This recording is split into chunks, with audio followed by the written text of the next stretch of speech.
Hello, Formula SAE 2024 IC participants.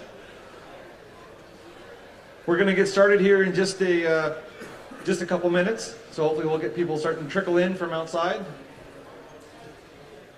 I guess just a quick little thing. I want to introduce myself as well as my comrade here. My name is Tony Licio, and this is Edward Kazbrzak. Together, we are the two design event captains and chief design judges. So we've got a little slide presentation here. We want to, walk you through. In addition to chatting through the, first through third place finishers in design, we want to walk you through some things that we are, some of the things are things that kind of like historical design aspects that we want to kind of talk through, some observations and, hopefully opportunities for you all to, improve your designs, things to consider, that kind of thing, as well as some topics about the documentation that we ask for, and aspects related to that, and I don't know. Hopefully it's a little bit educational. Some fun topics to talk through. I know it's stuff that we love talking about. We can't get enough of it. So happy to share some of this information with you guys. And yeah, Edward, did you have anything you want to add? Yes. All right. Well, I guess we'll kind of get into it here. Before I announce the our third, second, and first place finishers in design, I want to mention our fourth place finisher in design. Really, the top four were super close, and it. When you see the design scores, it'll be pretty apparent how close they were, because we tried to make those those top finishers, basically the scores be proportional to the judges' impressions, and so I want to recognize Ohio State as basically our fourth place team in design.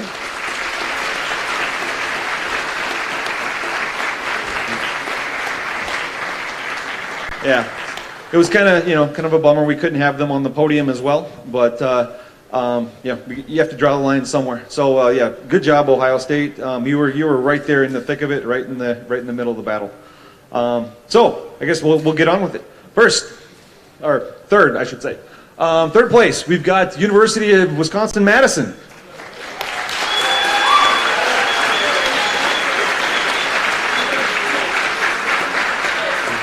Very good.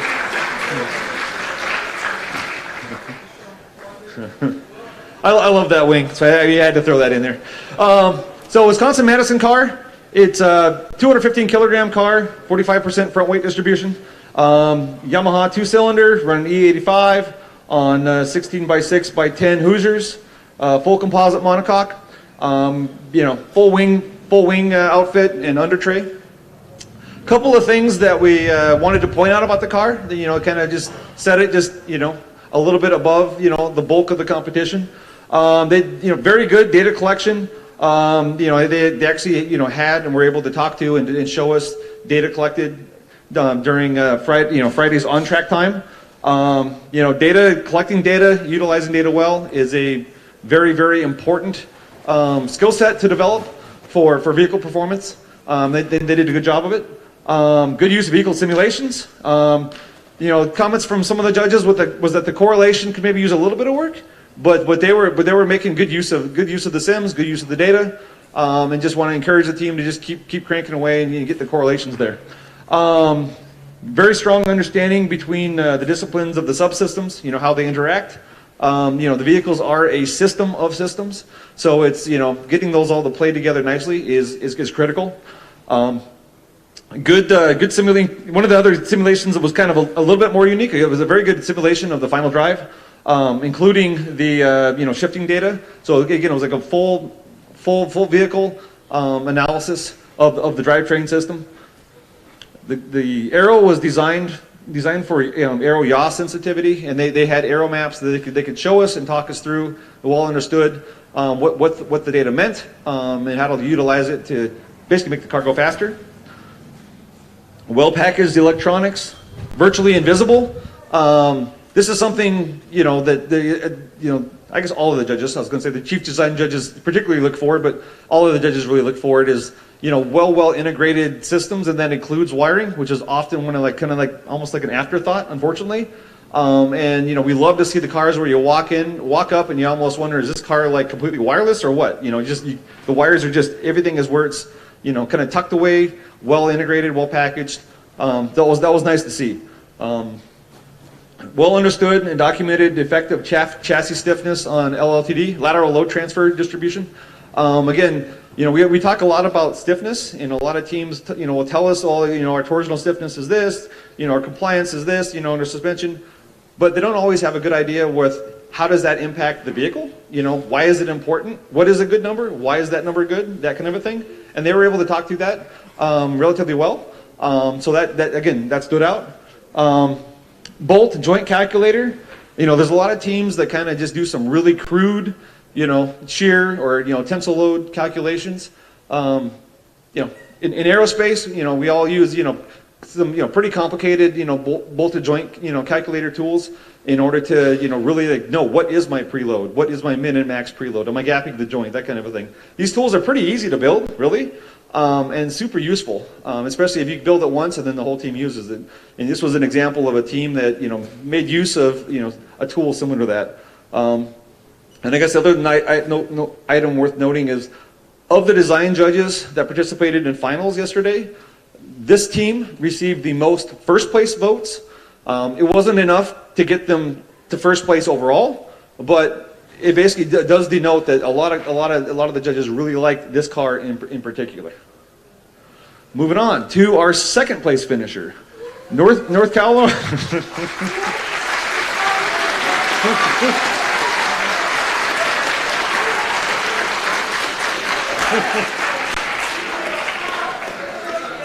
I think there's some proud and surprised participants here. Yes, congratulations.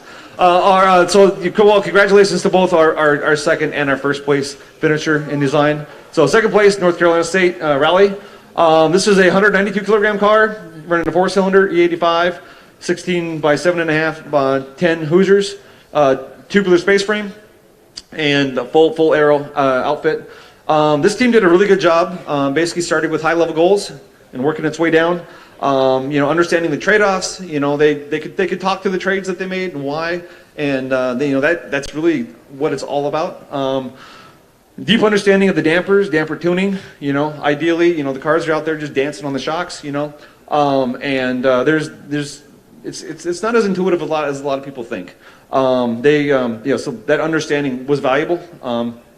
Good understanding on the powertrain side, good understanding of knock, compression ratio, spark, and they were able to actually use that to help build a good spark calibration. A lot of people spend a lot of time talking about air-fuel ratio and that kind of a thing, and almost like neglect the spark piece. So this was noted in particular, and it's a theme that might come up a little bit later, or it will come up a little bit later. Excellent aero adjustability, tunability, various conditions. It isn't about just having the knobs to turn in order to get the car to kind of dial them like that day. Like, you go on, it's a hot day, it's a cold day, high humidity, these things kind of have an impact on, on aero performance. So you need to have the knobs available, and they did a good job of providing those in the design. Good solid, good FEA models, very good, attention to detail to the boundary conditions. Again, it's easy to make a computer spit out a pretty colorful picture with all kinds of elements and whatever, but really the boundary conditions is often where the magic is happening, and they did a good job of talking to and being able to verbalize what they did and why. Again, it's about understanding the models, how they work, and they did a good job with this. This team ended up as the second, in terms of like first, second, third, they're kind of like the podium finishers. So this team was second overall in that regard in the design finals, and that put them in second place overall. So this is your round of applause for NC State Rally.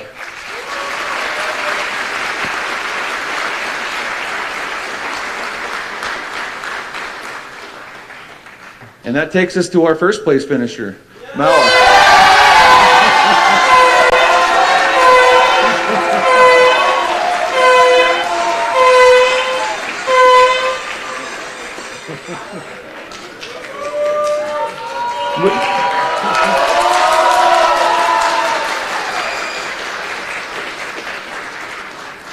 We appear to have some proud Brazilians here. Congratulations, guys.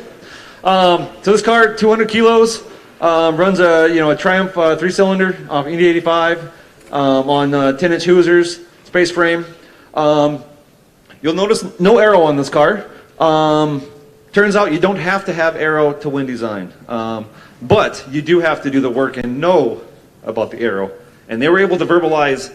The positives and the negatives of aero and basically justify not having the aero in the car. So even though, again, just because you don't have wings doesn't mean that you don't have to know about wings. You don't have to know about aero and what's important. And they were able to justify the decision with engineering judgment and basically show us the trade, and did very well with this. So congratulations on that. Yeah. They had excellent documentation, the setup sheets, goals, run logs, all the data you need to collect in order to basically provide a pipeline of information, a pipeline of data to support future efforts, as well as kind of remember what did we do, last week that worked so well, or whatever. They've got the log to fall back on and show it. They did an excellent job, with the at the system level, with the big trade-offs. Again, looking for, what are the pluses and minuses? Not just falling under the assumptions that, oh, I clearly need this because everybody else is doing this. It must be the smart decision. I'm gonna make my own decision based on my own analysis and my own data. A good intuition for vehicle setup and tuning. Based on testing. I mean, they've driven the car a lot, and it really appeared to have they've just developed a good feel for what things need. I mean, they're not giving up on the analytical side and doing calculations and that kind of a thing. But they in addition to supporting that, they've gained experience by driving to help again kind of close that loop. So based on that, they know how to make a drivable car. The dyno data, the powertrain on the powertrain side, inclusive of exhaust gas temperatures and pressures. Again, trying to fully characterize and validate the models that they have. Proper stress analysis for drivetrain. Seat, ergo judges really like this car. Good seat, well supported, secure, yet still had an easy egress. Some of the seats, you get into and it's like once you're in it, you feel great, but you're kind of like stuck there. This kind of had a nice balance of, again, being well supported, hips, shoulders, you don't want to be holding yourself up by the steering wheel. You want to just the seat holds you, and then you just operate. And then again, I'll note the aero performance trade-offs. Another kind of interesting they actually did some battery runtime analysis. We had a judge in particular that was looking at like battery runtimes, battery the environmental aspects and that kind of a thing, and specifically noted that that the team did a good job of kind of analyzing how long can we run the car under hot conditions, full fan, that kind of a thing, without drawing down basically drawing down the battery. Another thing that was interesting is that even though they may not have had the top number of this is the #1 car votes, they were on the podium in terms of the votes. Significantly more than the other cars, which is really what put them ahead. I think one of the takeaways here is that in order to be a top team, you really can't have weak areas. You really have to have the full vehicle covered and make sure that again, if everything is supposed to run as a system, every chain in that link has to be strong. And this is an example of where they did that. They had very good coverage for the full vehicle, and because of that. That's what made the difference, for them. So again, congratulations to the Mauá team.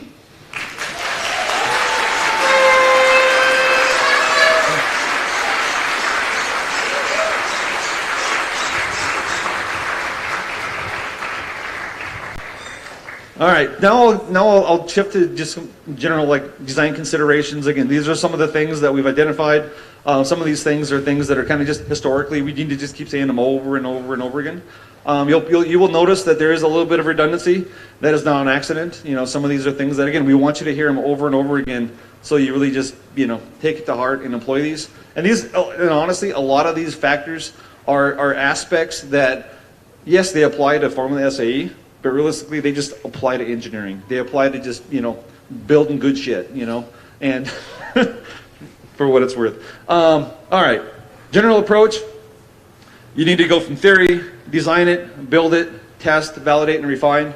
There's a whole number of teams that spend a whole lot of time on these 2, maybe 3, and those ones, the last 2 just never seem to happen. I can't overstate how critical it is to get your test validation, done, as well as, the refinement. I mean, the reality is, even if you do an incredible job with your initial designs, there's going to be things that you're going to want to, tune and develop and refine. So, it's hard to overstate just, how important it is to provide that time. Be super disciplined on your schedules, your build schedules. You need to cut your design, at deliverable dates. Start, get in the shop, build the thing, get testing. While you're doing that, hopefully you got some opportunities to test an old car, or do some other offline tests. Just again, keep furthering your knowledge, and basically build off of a foundation. Completing that cycle, is the key. And there's a bit of an iteration loop in there as well if you have the time. Vehicle architecture, again, the overall vehicle layout really does need to be a very rigorous, detailed process. I've been part of teams, but I've definitely known of a lot of teams that pretty much divide the car up into different sections, and everybody goes running and off in a different direction. And they may have some high-level specifications or requirements for the interfaces, but you really need to design every little bit and piece, and get it in there. You make sure that everything's playing well, making sure that you don't have 3 different brackets that are right next to each other, holding bits and pieces, when it really, if you'd have looked at it holistically, it could have been 1 bracket, or no brackets, or who knows. You need to make sure that you understand all of the options. There's times when even when your choice is predetermined, there's various reasons why this happens. Maybe you happen to be living in the same town as a tire manufacturer, and it's kind of like, I get the free tires. Maybe you've got a good relationship with an engine manufacturer, or whatever. Even though those things, decisions may be somewhat made for you, you still need to make sure that you understand the benefits, the trade-offs, and all of the aspects, that make those, items, interact with your vehicle. Load paths. Again, the best time to get good load paths is design them in there right the first time. You know, so many vehicles, it's pretty obvious when something was kind of added after the fact. You know, likewise, you know, you can't design the frame while somebody else is off, you know, designing the suspension kinematics, you know, and then just jam them together, you know, at the end. It's like, no, the frame nodes kind of want to be where the suspension points are, you know. And yeah, you can make it work without doing that, but your load paths are going to suffer. You know, and load paths result in compliance, you know, or having to increase the, you know, tubing sizes, or, you know, just the loads are going to, you know, go up as a result of that. So you need to, you really need to, you know, again, fully develop the vehicle, or design the vehicle as holistically before you can really get too far down the road building it. 4RAF CG location. And this is one that I'm going to kind of, you know, mention a couple of times. You know, I mean, ideally, you know, I'm not thinking of a good reason why you would have a, you know, a left-right bias, you know, given Formula SAE. You know, if we were fully using the full oval, maybe, you know, so we'll just assume the lateral is you're targeting 50-50. But 4RAF, I mean, there's a lot of different strategies and approaches for why you would want to have a 50-50 versus a 46, you know, 54 versus, you know, whatever. But when you design that, when you set that target, it needs to be a target that you uphold and you fight for. Just because, again, if you designed around it, the car won't be right unless that's right, and it's important. For every other part of the car, load cases, boundary conditions. Again, know what you're talking to. You know what parts you're bolting up next to. You know, we've seen a number of, like, you know, harnessing running like right by the exhaust. That's clearly not such a great idea. You know, we've seen some exhausts right next to, like, you know, shock absorber. You know, you've got one hot shock and one cold shock. You know, they're probably not going to behave the same, assuming one behaves at all after a certain amount of time. So be thinking about these things. Again, the load cases. You know, you know, a lot of teams, it's like, okay, I did a 3G bump, you know, kind of a thing, and I did this and I did that. It's like, well, what about the braking forces into that system? It's like, oh yeah, you know. We hear teams that have, you know, they failures on track because they designed for a couple of the load cases, but not all of the load cases. So you really need to, you know, think through the system and think through, you know, all of the load cases and make sure that you're factoring those in. Knowing your failure modes, like, what do you think is going to fail? Some of them are pretty obvious, you know, tension, shear, buckling. You know, some of them are, you know, it's just the basic machine design stuff. You know, when you start getting into composites, you know, the composite failure modes are a little bit different, a little trickier. You know, there's some. Well, I'll just keep moving. You know, be able to draw the cross section and free body diagram. Again, this kind of just comes down to just knowing the part, knowing the system, being able to communicate with the rest of the team. You know, in a way that helps characterize, verbalize, you know, how the system actually works and how the systems, you know, interact. Manuals, documentation. Again, setup sheets, checklists, wiring diagrams, manuals. Definitely talk to some teams that were doing an excellent job of this, and applaud those efforts. There's some other teams that are, you know, maybe some of the newer, fresher teams, you know, just haven't developed a process yet to do some of this. And I know it's kind of a pain in the butt. You know, it's not always the funnest thing to document. But when you have a problem or you need to look back on something, or really one of the biggest advantages is for, you know, so many people out here are going to be graduating and moving on, and it's pretty cool to be able to look at a team 10 years later and say, I helped start that. I want all of you to be able to have that, you know, and just feel it, and be able to have that pride. And the best way to do that is to document what you do and make sure you're passing the information along to new teams, you know, just so that they can take what you did and just freaking just take it to the next level, to the next level, to the next level, and the next thing you know, without necessarily even trying, you've started a legacy, you know, of great Formula SAE teams. Yeah. Common shortcomings, vehicle mass. It's important to know, you know, obviously, you know, we definitely put a fair bit of emphasis on weight. There's no question, it's important. You know, it's one of the few. This is one of the few, you know, motorsports types of activities where there isn't a minimum weight. You know, so it's absolutely, you know, a knob that you can turn. You know, sometimes we get accused of putting too much emphasis on it. I think we have the right amount of emphasis on it, you know, but it is important, and not only just how much it is, but where it is. Honestly, I think the where it is may even be more important than the how much it is. Some people may want to fight me on that, but you know, so be it. It does have a first order effect, and you know, any equation that you write about vehicle performance, it's gonna have a factor. Mass, you kind of want to take a holistic approach. There's a number of teams where you look at the car and it's like, man, this is like a piece of just this beautiful piece of jewelry. Like, I don't think we could take a milligram out of this thing, and it's bolted right up next to a part that's like, I bet we could take a couple kilograms off of that thing. You know, so it needs to be like a holistic, all of the team working on this together, everybody taking the same level of you know, effort on it. You know, and I'm not talking about, you know, just pushing, you know, safety factors, or yeah, pushing your safety factor down to 1.0, you know, kind of a thing. You know, what I'm talking about is like if you've got a frame tab and it's got a big square corner on it with a, you know, it's like, well, let's just round these edges off. It makes it look cleaner. We're going to shave, you know, it's not going to save a lot of weight, but man, you do that over the whole vehicle, and next thing you know, it adds up quick. So it needs to be kind of like a mindset. Yeah, well, I guess I said that. Mindset, if not an obsession, you know, you got to be careful with the word of this obsession, I guess, but it's not too far off, I don't think. I think you just always need to be thinking about it, always looking for opportunities. Legacy designs, purchase parts.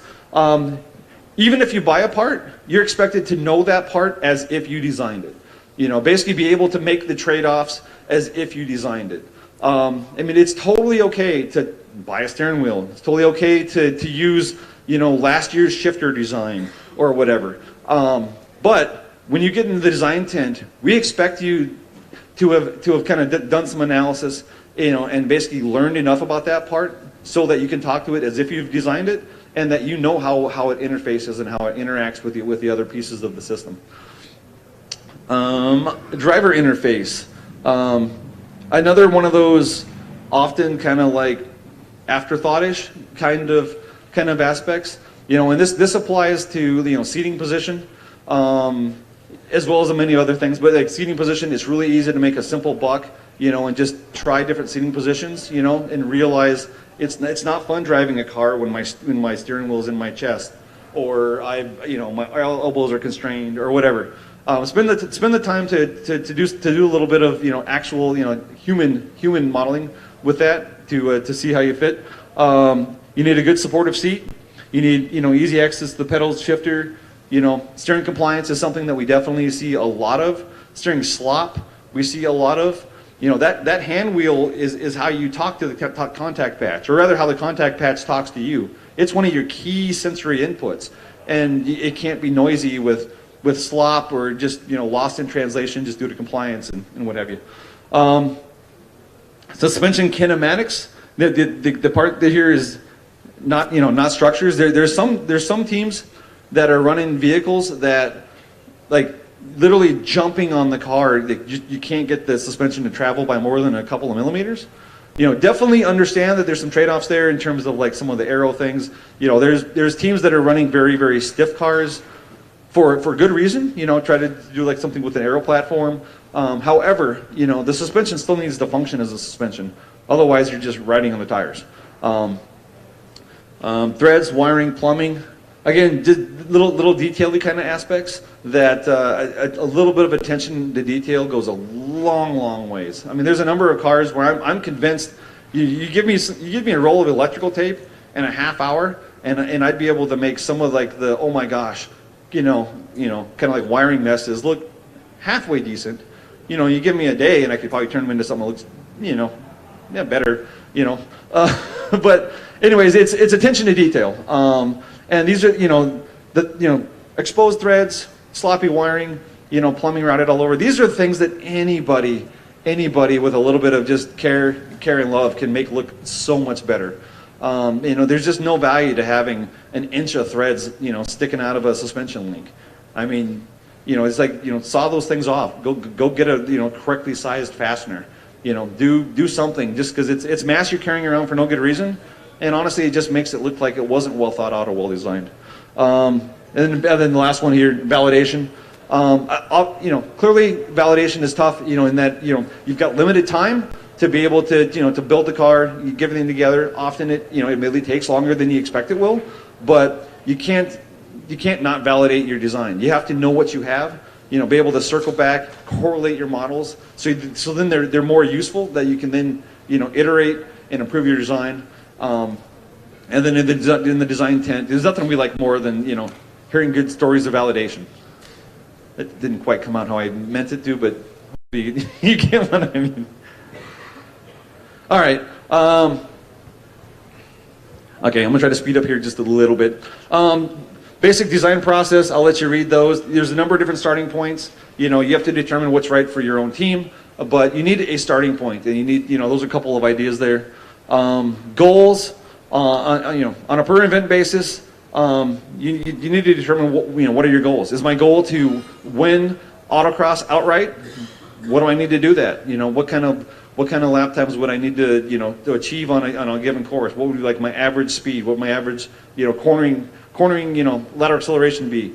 Longitudinal acceleration. What kind of how do you break that big goal into littler goals? Performance specs, again, tied to the individual event targets. Vehicle, again, hopefully you're starting very, very coarse, and you're working your way down to fine. The overall vehicle needs to achieve these things. Therefore, the subsystems need to do these little things to contribute to this bigger goal. And you just trickle down deep, finer and finer and finer. Hopefully that is the best way to, hopefully that is, that permits you to just define a system that, when integrated, operates, and achieves the goal. Again, this is one of those situations where if everybody just kind of runs off in a different direction and starts working on their own systems, in a vacuum, when they come together, it's just not going to play nearly as well as it would if you're working together. Big picture, vehicle layout. Again, another note there on the mass and the center of gravity. It's got to be where you want it to be. And you should be. This is one of those things you should be tracking as you're going, to ensure that you are on track. And if not, you should be looking to for ways to get it back on track. Synthesis. Wait, just okay. I'm sure they've some big considerations. Simple cars versus doing something really techie. Again, there's a number of teams. Every team has to make its own assessment as to what their resources available are. How much time do they have? How big is their team? If you've got a team of 100, you can probably do stuff. You can do more stuff than if you've got a team of 6. And we've got teams here with 100 people at their disposal, and we've got teams here with 6 people at their disposal. Now, hopefully, the people with 6 are going to go out and recruit this year, and they'll have 20. Maybe next year. But still, it's very important to consider the resources you have available, and then make a calculated bite based on that. Tire data, the tire test, the FSC tire test consortium is got to be one of the biggest bangs for the buck in access to very good data. My co-chief design judge here, Edward Kazmerzak, is kind of the person that got that kicked up and going, and has been working with that, and it's been a huge asset to the Formula SAE community. And I encourage any team, if you don't have access to that data, you should get access to it. Mass versus stiffness. Again, there is as much as we harp on the mass aspects, there is a balance point in where the tires have to stay pointed in the direction that you want them to. So if everything is just so light that it's just so compliant that it can't achieve that goal, when you're starting to lose ground. Fuels, there's benefits to the different fuel options. Again, with the little lightweight parts versus reliability. Materials, there are a number of teams who less so, I guess, recently, but we had a good run where teams were basically trying to make every freaking part of the car out of carbon. And I mean, it was cool looking. There's no question about that. But it's like, man, is this really the right approach? Because they were heavily compromising in a lot of areas, in particular manufacturability. I mean, in some ways they were just making their lives harder for themselves with no notable benefit. So you have to make sure that you're making smart material choices. Modeling and analysis versus physical testing. Again, all models are wrong. Some are useful. Hopefully, the more you test, the more useful you can make those models. And so it's important to always ground your activities with physical testing. And sometimes, it means maybe it's a very simplified test to correlate to a very simplified model that you can then extract and kind of, use in a more complex manner. Here's the, a quick comparison. Again, we got two suspension systems here. Really, really simple. Really, really, complex. This, in fairness, that one did some cool stuff. But is it worth it? Is it worth it for your team? It's up to you to, again, figure out how big of a bite you want to take. Aerodynamics, again, number of considerations here. It was kind of interesting this year. We had 3 design finalists this year without aero on the car. One of which won, which honestly I've been touting for a long time that I thought that a non-aero car, a simple car, could win. And they actually did this year. Again, but they still understood the aero. It wasn't like they ignored it entirely. They just decided not to put it on the car. Yeah. Similar goes with, again, the composites. This year, half of our design finalists were space frames, half of our cars were monocoques or monocoque hybrids. Some of them had, actually, I guess the majority of the monocoque cars were a monocoque front with a tube frame like rear section. But again, I think it's a testament that some teams I think feel as though they have to do a monocoque if they want to make it to the design finals, and that just is not not true. For some teams, doing a monocoque is absolutely the right decision to meet their goals and their targets and all that. And for a lot of other teams, they're like, no, do a space frame, just do it well. And you can get, again, there's trade-offs between the two. It's up to your team to determine what is best for your overall goals. Again, these are items that honestly really kind of fall in the all engineering. These are the less motorsports, automotive engineering aspects here. A good design, if it looks right, it usually is. What looks right is often something very, very simple looking. If it looks wrong, it often is wrong. Load paths, you can never go wrong with good load paths. And admittedly, there are times when you may compromise load paths a little bit for some other benefit, and that's that's one of the trades you make.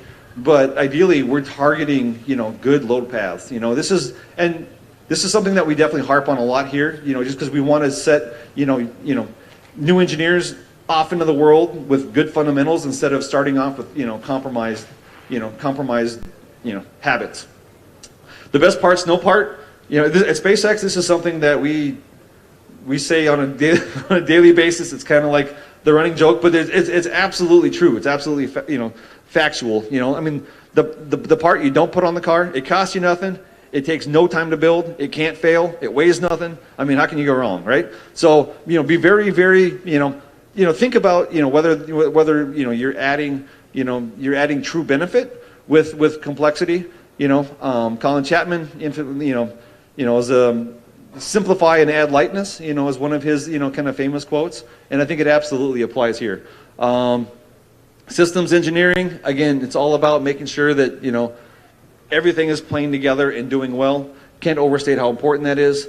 On the engine calibration side, I think I already noted this, but spark timing, it's one of the knobs that I don't think a lot of teams spend enough time, tinkering with and working with. There's a lot of focus on air fuel and mapping. It's, especially when you start adding boost and whatever. But spark timing is a very, very important piece.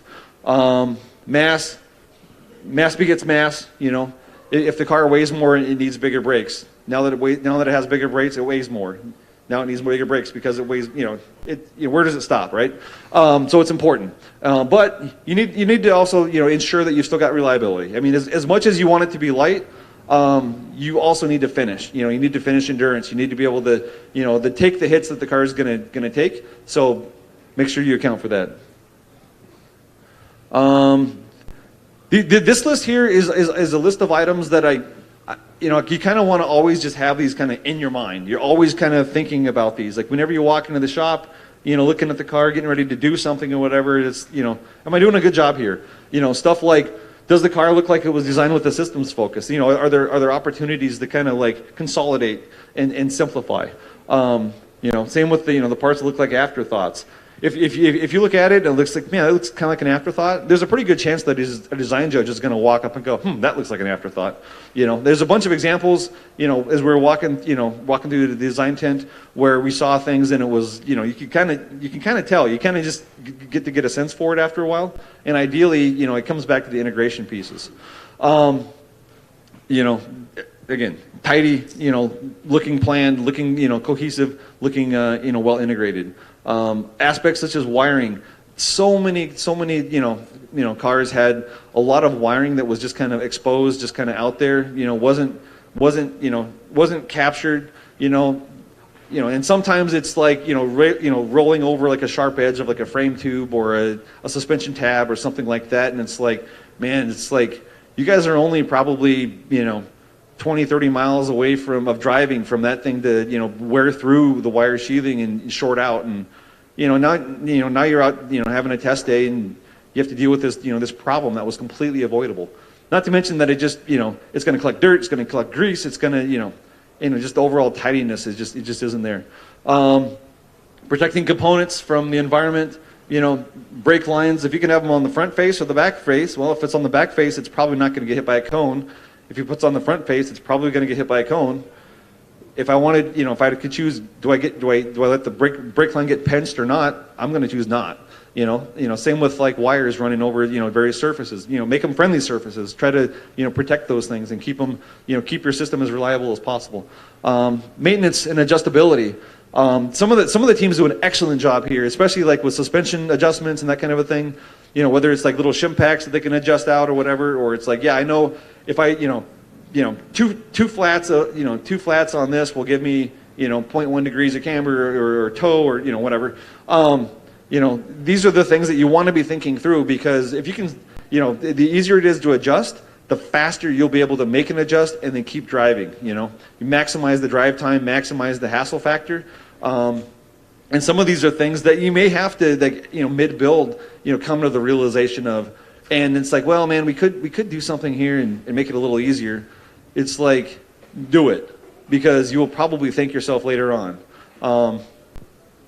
Tuning, again, you know, ideally you're able to make discrete adjustments. You know, it's terrible if, you know, you want to make a camber adjustment and you can't make a camber adjustment without having to, you know, you make it a camber adjustment and it completely screws up your caster, or, you know, does something weird with your bump steer, or I don't know, whatever. You know, ideally you're planning and you're thinking these things out to make sure that when you go to do your testing and your development, your lives are easier. That it, you know, that you can do the changes that you want and you get the outcome that you expect. One more hit on, you know, CG packaging. Again, this is the kind of thing where I'm hoping that most teams have got, you know, a couple of fish scales, a couple of light scales. Whenever a new part comes in or something comes off the mill or whatever, you weigh it. It's like, yes, it exactly matches my expectations. Or no, oh crap, you know, it's 100 grams heavier than I thought it was going to be. We better enter that in the spreadsheet. How does that impact my CG location? Oh no, it does. Okay, what do I need to do how do I fix it? How do I counteract that? You know, so make sure that you're tracking these things and you're just diligently working through. You know, it should not be you build the car, you get to the end, and you put it on the scales and go, that's not what I expected. Packaging examples. Again, you know, it's just things don't appear to be well thought out, complete. You know, and honestly, there's just reliability issues waiting to happen. Contrasting that with this, and it's like, where'd all the parts go? How did they do this? Like, how does it even run? I don't even see, you know, I don't see wires, I don't see tubes, I don't see hoses. It's all there. It's just clean, you know. It's just well thought out, and it just makes it look so simple. You know, it's easy. It's hard making it look easy, but it's really easy to make it look hard and complex. Tidy with the details. Again, I already mentioned the brake lines. You know, the car that looks like it's just simple and there's not much to it is kind of what you're looking for. stuff like extra threads, that's extra mass, and in this case it's rotating mass. Now, there are times like if you're testing and developing, and then maybe you want to be playing with wheel offsets or something. So you're using spacers to do that. That's fine during development, but once you lock it in, cut those things off. Get those things out of the way. They're probably going to end up hurting somebody. Someone's going to walk by and it's going to nick their shins or something and pull some skin off. If they're wearing shorts. It's cost you mass. There's kind of not much of an excuse for having something like that unless you're actively developing. And then, yeah, the last one there. More time you spend, making it good. The simpler, the better it'll work, more reliable, and what have you. Aero devices. See a lot of wings, a lot of aero elements that are pretty floppy. Likewise, you see a lot where you can tell that there's a bit of a band-aid on them because during early drives or whatever they were moving all over. Make sure you're planning that stuff in. The strength stuff, I think a lot of teams do a pretty decent job of. I think it's the stiffness aspects that maybe don't consistently do as well of a job of. Front wings often hit cones. You got to make sure you're kind of designing for that load case. That the wing can take a punch from a cone if it has to. If your team never hits a cone, you're just not going fast enough. You're not trying hard enough. So it's going to happen. So you just design for that load case up front. You want the wings and the under trays to be, and then most importantly stay where you design them to be. A lot of teams have really compliant aspects where they're moving around. And like if you've got a wing that's sitting there vibrating, as you're driving down the track, it is not going to give you the aero performance that you designed it to have. Likewise, well, you get the point. You want to treat the wing structure like a true structure. It should have its own stiffness targets, and ultimately, it shouldn't be too hard to implement a simple but stiff and solution that meets the targets that you set. And I think that's all I had for you here for now. I'll hand the microphone over to Edward Kasperzak.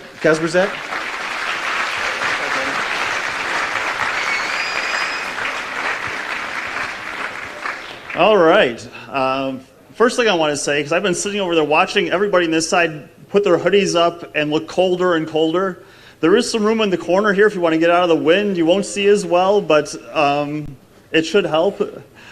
Feel free to come in. There's also room down front if you want to sit. Even sit down in front over here. I don't mind you walking past briefly, respectfully. Be as warm as you can. It's not a very nice day out there. Okay, so just to wrap up Tony's part, you may have noticed the pictures he was showing were not pictures from this competition. Some of them go back quite far. There's a collection that has been accumulated through the years. One of the reasons we can keep using them is because the kinds of things Tony talked about are timeless. This is just good engineering practice. That's what we really want to get across to you in this Formula SAE exercise that you're doing. Now, as much as Tony talked about how to design and build a car, I get to talk about all the other things that go along with it that aren't directly designing and building a car. And so the first of those is testing and developing your car. Okay, so you finally got to the point where you built it. Now you've got to do the testing. You got to complete that loop. And it's not an accident that the same place that Tony's part started with the theory, design, build, test, and validate, and refine is the same place my part of this talk starts. Because it is probably the most fundamental piece of the entire design process that we want to get across to you. Okay, so if you stop at build, which is about where Tony's part stopped, you're not done. Okay? Now you need to assess what you did. You have to somehow take a look at your design, measure it in some way, and then compare it to your predictions, and then decide, is that what I expect? Is it not what I expect? And then why? Close that loop, and then with that knowledge, decide, okay, if I was going to do this again, what would the next step be? And if I have time, can I do that next step? If I have resources, can I do that next step? Does it have to wait till next year? And if you decide in any of whatever the part of the car is that, oh my goodness, somewhere back in the design phase, I screwed up, and I built this thing, and it doesn't do quite what I wanted it to do, but I know it now, and I can explain that to a design judge, you're going to get a lot more points than you would if you didn't realize that it didn't work. Okay? We like seeing that kind of cycle completed. And if it doesn't work on the dynamic events and you're slower, well, that's consequences. But in the design tent, we want to see that loop closed. You can tell us, yeah, we screwed up in our design with this piece and we didn't have time, it's a long lead time item, whatever. And next year, we'll be back with that one buttoned up. Good, we like it. Usually the way you gather this kind of data is with a testing session, and often, not always, but often that involves driving the car someplace. So the next bullet point talks all about how to go testing. The first thing that's really important, not everybody understands this, is that you need goals. You have to have a goal every single time you run the car. Yes, it's fun to bomb around your test track and have a lot of fun, but you learn nothing. Okay, we don't want that. What we do want, though, is to have a goal. Say, this time we're going to run the car, we're evaluating this, of course, so we're going to drive it a certain way, we're collecting data with these sensors, what have you, and then afterwards we're going to look at that and make some inferences. So you need to know who's going to do what. We don't want to get into a situation where you thought the other team member was doing it, they thought you were doing it, and it never got done.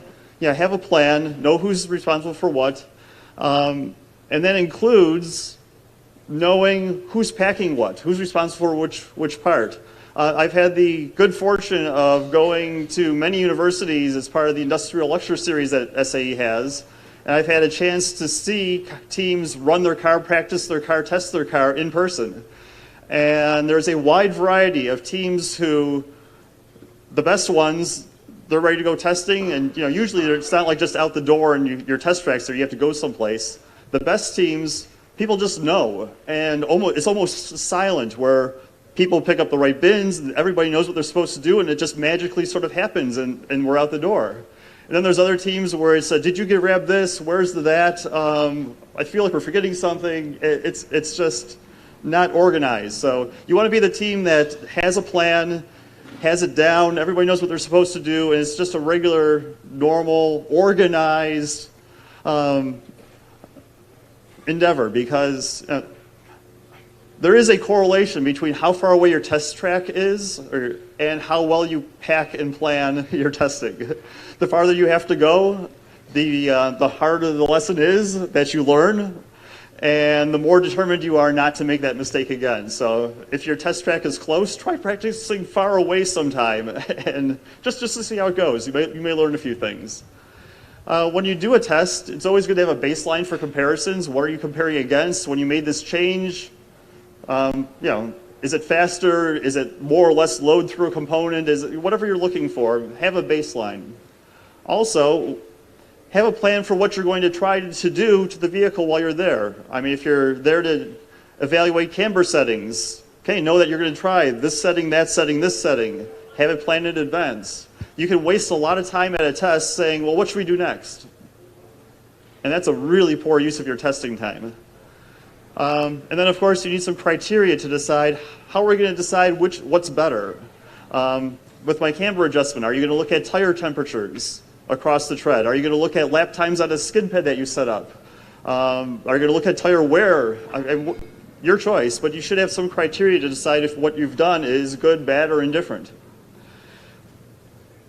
It's not enough to just take data, then you have to actually analyze it. Not all of that analysis can happen on the fly, so one of the things that we constantly quietly shake our heads about is the team has this data collection system on their car. Oh, that's great.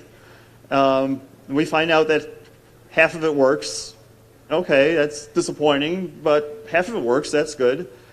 And then what do you do with the data? Well, they look at one channel where there's a plot. It's like, oh, this went a long way downhill. Okay, if you have the system should work, and then you should be looking at the results that your system collects. Someone has to do the work afterwards and evaluate the data. Okay, and that, of course, is a great way to make plots of things that our design judges will find interesting, and will score you points in design. And it's all just sitting there. You just have to go back and not just get into the next part to build or whatever, but crank the data, learn what you learn from your testing. And then, of course, after you've learned some things, implement it for your next design. Okay.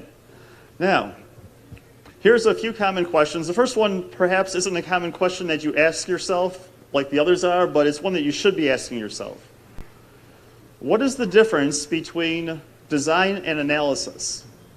Okay, there is a difference.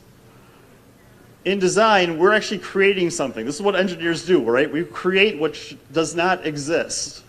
And so in design, you create a form, something, to achieve a certain function. So you know what you want it to do, but you have to make something that does that, okay? That's design. We create what does not exist. Analysis takes what already exists and figures out how it works, okay? You see the difference? They're sort of opposite directions. In order to do good design, you have to be able to do the analysis first. And so it's understandable if you're a team that is analyzing parts, that, just trying to understand what you have, that's the first step. But that's not the only step. Take that analysis now, turn it around and make it work for you. Decide that, okay, I understand now how the stress distribution is in my bell crank. Okay, now that you know how to analyze that, use it to design a bell crank that weighs less, is stiffer, has the motion ratios you want better than the one that you currently have. Okay, turn that around. That's the next step. That's the design part.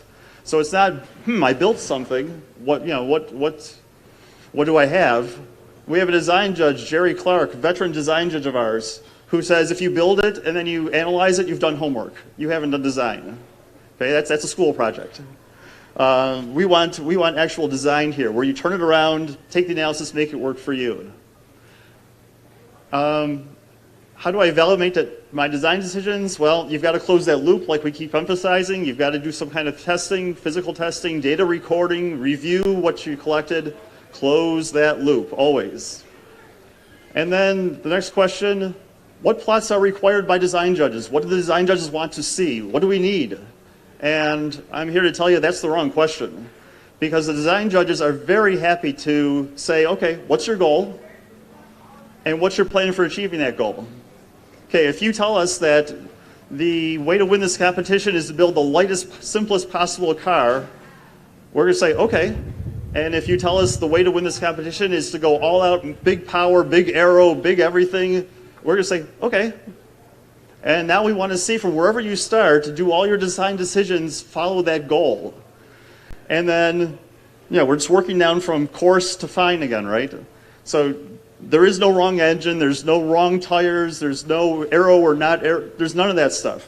Okay, we just want your reasoning to follow through.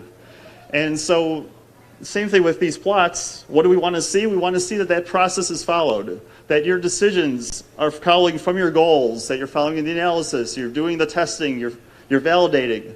Anything you show us that helps convey that is what we want to see.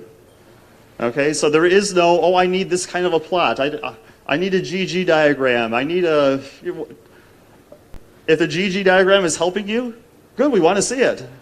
If you're showing us a GG diagram because you heard from someone else or past history that some judge wanted to see one or liked it or whatever, and you don't know why you have it, that's not helping you any, okay? Don't just check the boxes. That's not a good approach. And hey, there it is again. At the very bottom of this slide, it's all about theory, design, build, test and validate, refine and understand. Yes, we are getting that across strongly today. Now here's the really difficult questions. How many views does a 3-view drawing have? Okay, the answer is 3. Okay, here's the next really difficult question perhaps. When the design briefing template says that a certain section can have a maximum of 8 pages, what is the maximum number of pages that section can have? 8. I can't hold up 8 fingers without dropping this, so I won't. And then the third, apparently sometimes very difficult question, is when are the design documents due? And if you go to Formula SAE online, you'll see this kind of a display. And actually the answer is right here. All right? So the document is due right there. It's online. And that due date, by the way, is known 6 months in advance, okay? Now, I point this out a bit facetiously because of the next slide. Design document penalties. We do not like giving out design document penalties. However, having your documents in on time is just as important as being at the starting line before endurance, you miss your spot in endurance, or before skid pad closes. If they're expected at a certain time, you should have them in at a certain time. And they should be in the format that we're asking for. So the 3-view drawings, we gave out a total of 35 points across 7 teams because the 3 views did not appear on 3 separate pages. Some only had 1 view, some had all 3 views on 1 page. It's pretty clear in the rules. In fact, I think it's very clear in the rules. So my compliments to all the other teams that got that one right. As far as the design briefing goes, if you didn't follow the template, then there's a 10-point deduction. If you were oversized, we either took off 5 points if you were a little over and 10 points if you were more than a little over. That was worth a total of 120 points across all the teams that are here. Okay, now we're averaging above a point a team just for the design briefing penalties, formatting, okay? And the late penalties, 300 points were lost for handing in your documents late. Why? Why? You've known this deadline since like September. Why be late? Especially the ones that are like 4 minutes after the deadline. I don't get it. Okay? Whether you like it or not, documentation is a part of engineering. If you like it, first of all, you're a little strange, maybe. Because most engineers do not like writing documentation inherently. All of us kind of fight it at some level. If you do like it, oh, you're in for an awesome career because you're going to be the engineer that likes to document and you will be employed for your entire career. Okay? The rest of us, myself included, okay, yeah, you just got to accept it. Okay, you have to document your work. You have to produce things on time. It's not as interesting as optimizing whatever part of the car you want to work on, but you got to do the documentation. So we got a couple slides following from this now, which will explain what we're looking for. Just one last note on penalties. The rules allow us to assign penalties for formatting and late submissions. There is not a fixed number. We just happen to choose currently 15, well, you see the penalties here. Those are levels we've chosen now. There's nothing that says that doesn't change in the future or possibly get more stringent. We're continuing to get put more emphasis on just getting things in on time because it's such a basic skill. Okay, so thank you. Now, as far as design documents go, the design briefing is an amazing tool for our design judges because it functions as the resume or the CV of your team. Very quickly, our design judges have an opportunity to see the kinds of works you did. You can show us pictures, you can show us graphs. You don't want to write a whole bunch of words. That's not very efficient in this format, but just kind of lay it out. And what the judges are looking for is basically talking points. They want to have a clue for what you did. They want to be able to say, oh, that looks interesting. I want to learn more about that. They want to say, that doesn't look right. I want to learn more about that. They want to say, wonder why there's nothing about this. I'm going to ask them about that. It runs the whole spectrum. But really, it's our judges put in, you don't understand the amount of time our judges put in reviewing your documents before you talk to them. It's, I think, something that students cannot have a proper appreciation of. You just don't have the view. But our judges spend a fair amount of time with those documents. And they're very much studying and doing their homework, preparing to talk to you in a similar sense to what you're doing to prepare to talk to us as design judges. So the design briefing is a big part of that. So really, just give an overview and the jumping off points. Don't cram everything in there. Be concise. You can talk about it during the design hour. The 3-view drawing. There's a long-standing tradition we have of putting the best drawings on the wall in G3. We did it again this year in large format. Hopefully you had a chance to see some of those. The kinds of things that make a good drawing are listed here. I won't go out into extreme detail, but we want it to look like, first of all, a proper drawing. And my congratulations to the entire field. This is the very first year that every single 3-view drawing has been a line drawing without any solid model renderings. So I think we finally crossed a threshold there. Everyone understands that this is now an engineering overview drawing. Okay, so it's a line drawing. We want to have a reference grid around the outside. That's standard practice. We want to have some kind of a title block that has your school name, car number in it. It should have the scale on there. You know, is this a 12-to-1, 4-to-1, whatever it is. We want to have the page size listed on there as well because, you know, your sense of white space depends in part on what size piece of page you're trying for. E size, D size, what have you. We like you to remove half the bodywork and tires because we all know what a Hoosier tire looks like. And we find your engine and drivetrain much more interesting than the top of your rear wing. So if you cut some of those away, you know, like half the car, let us see underneath. Same thing with the impact attenuator. Yeah, let us see in to where your pedals are. You know, there's ways to do that in a proper mechanical line drawing, and that's what we'd like to see. This particular drawing, if it was a little bit easier to see, which I understand it can't be, there's no way to do this and make it easy to see for you. But it has lots of call-outs, not too many, not too few, calling out some of the more interesting items, leader lines. We have drawings that have a circle for a detail, you know, properly cite your detail views. You can show its exploded assemblies. Don't overdo it though, because this last line is also quite important. Make good use of white space. It's not a good drawing if it feels really cramped. There is an aesthetic kind of quality to this as well as an engineering side to it, just trying to get information across. And then, of course, the third of our documents is the spec sheet. Okay, so the first thing, of course, follow the template. That helps a lot. It's formatted in a certain way to make it easy for our judges to find the information they're looking for. It's always in the same place. It's always in the same units. And every year, there are teams who don't follow the units properly. And yes, we get a little bit of a chuckle when we read that your center of gravity is 25 millimeters above the ground. We know what you meant centimeters, but it did say 25 millimeters. And that's the kind of oops that you want to catch. You know, review your documents, just go over it a few times. That's the kind of accuracy that you're going to need to have as a practicing engineer. So even though it's like, yeah, I knew what you meant, there are cases when we don't know what you meant, and it's not so obvious, and then it's a problem. And you don't want to be in a situation in your professional career where you oopsed, and someone didn't know that you oopsed, and, you know, consequences happen after that. Yeah, make sure you also update the school name and car number every year. There's at least one team that does not do that step. Be as accurate as you can, okay? We understand that you're putting this together at least 6 to 7 weeks ahead of the car being here. And so, yeah, there's going to be some things that change, but at the same time, you should have a pretty good idea of what your car is going to be, if it's not already. And our hope, of course, is that you have a car that's, if not running, very close to running 6 to 7 weeks before competition. You know what it actually is.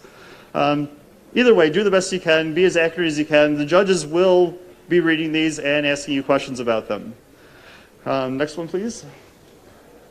Now, here's a fun plot that I put together based on this year's competition. And it takes, well, first of all, let's talk about the top lines. The average mass of a car this year, 213 kilograms. Okay? Now that's across all different vehicle architectures. Yeah, the single cylinders are lighter than the 4 cylinders, and the non-aero cars are lighter than the aero cars by some amount. That's understood, but you know, to give you one number, the average mass of the field is 213 kilograms. We will always encourage you to knock that number down. Okay, so next year maybe we can be a bit lower. We are lower than last year by a few kilograms. That was good. The lightest car here, 162, and all the way up to 294 kilograms. So there's quite a spread. Even more interesting, I think, though, is the plot. And so what this plot does is it takes the mass of your car as measured in scales and then subtracts from it the value you told us your car was going to weigh in the spec sheet. And so if you're positive on this graph, then your car is heavier than the spec sheet said. And if you're negative on this graph, your car is lighter than it said. Now, where is the center of this graph? Well, the center left to right is about here. Where's the 0 point? It's way over there. Okay, so about a quarter of the cars are lighter than the spec sheet said they would be, and about 3/4 are heavier. Okay, this is not coincidental. Some of the outliers, I think, maybe just guesses by the teams. They weren't really informed values, but I think most of these were pretty good attempts at finding predicting the actual mass. The thing is, cars get heavier towards the end of building them if you haven't planned out enough of the steps. And suddenly you need to add this here, and you need to add that there, and we need a tab here, and we need extra support there. And, oh, this part wasn't strong enough, and so we got to increase its size. Cars can get heavy quickly, and I think a lot of the values over here show that. Now, tracking your mass is very important. I know Tony talked about it a little bit, including 4.5 CG location. We harp on mass all the time because if you think about it, some of you do overall vehicle simulations of some kind, right? Even if you do a very simple simulation with like a bicycle model of the automobile, think of what parameters are left when you do that bicycle model. I mean, one of them is 4.5 CG location. That never disappears until you go to a point mass, then you can't do any handling analysis with a point mass model. Okay, so 4.5 location, very important. The mass of your vehicle, F equals MA, you're never going to get rid of F equals MA. So you're never getting rid of M, right? Those are primary. And so having good tracking of your mass is important, and trying to be as close to here as possible is what you're trying for. And if you happen to be here, that's nice, but I still say that should have been predicted and designed. If we do the next slide, I'll show you where our design finalists fell in this plot.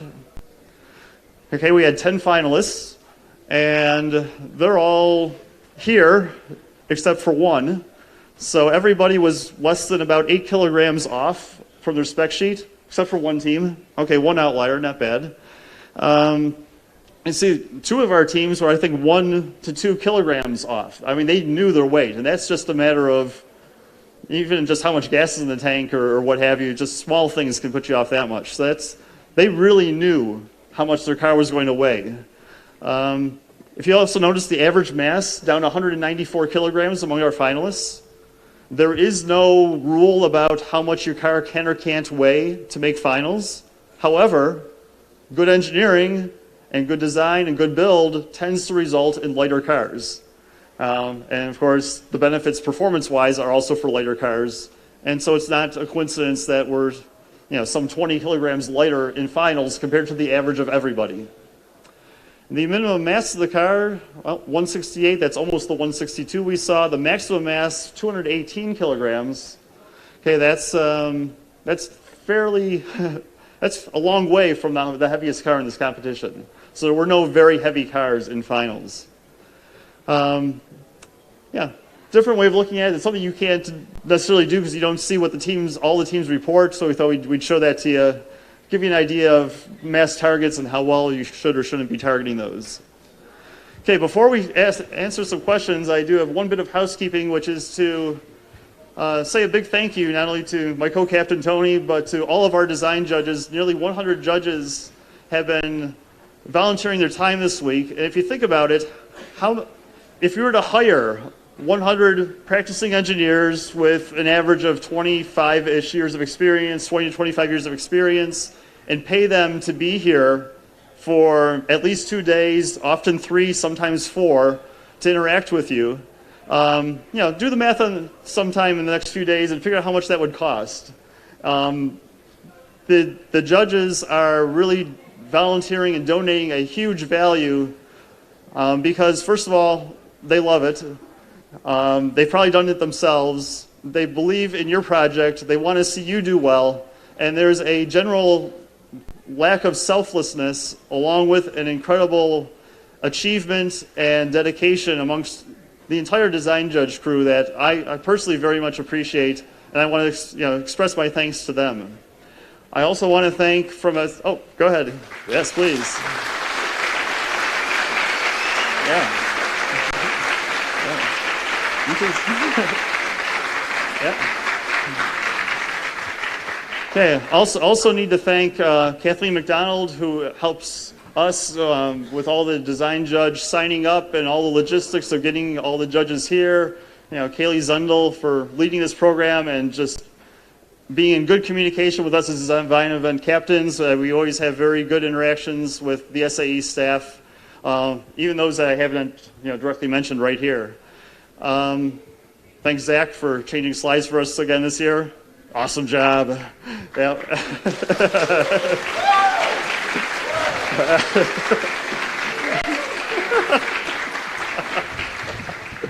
Yeah.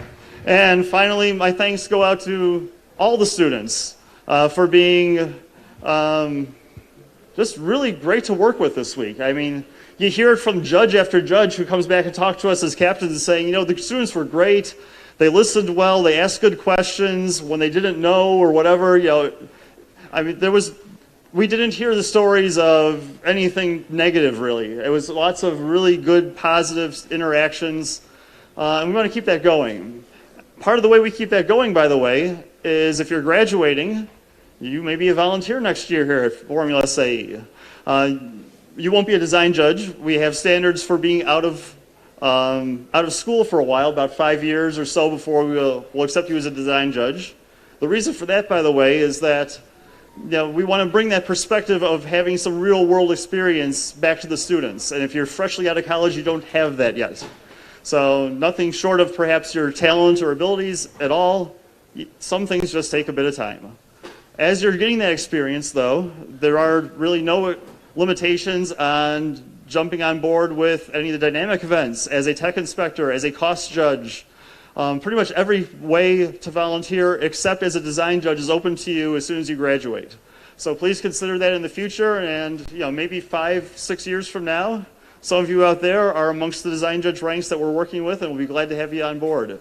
And my final thanks to and congratulations to our winners and our top teams. Way to go, guys, girls. Awesome job, everybody. Thank you.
Okay. So I know you're all very excited because, not because you're happy to see me, but because there's an indication that this is all going to be over soon.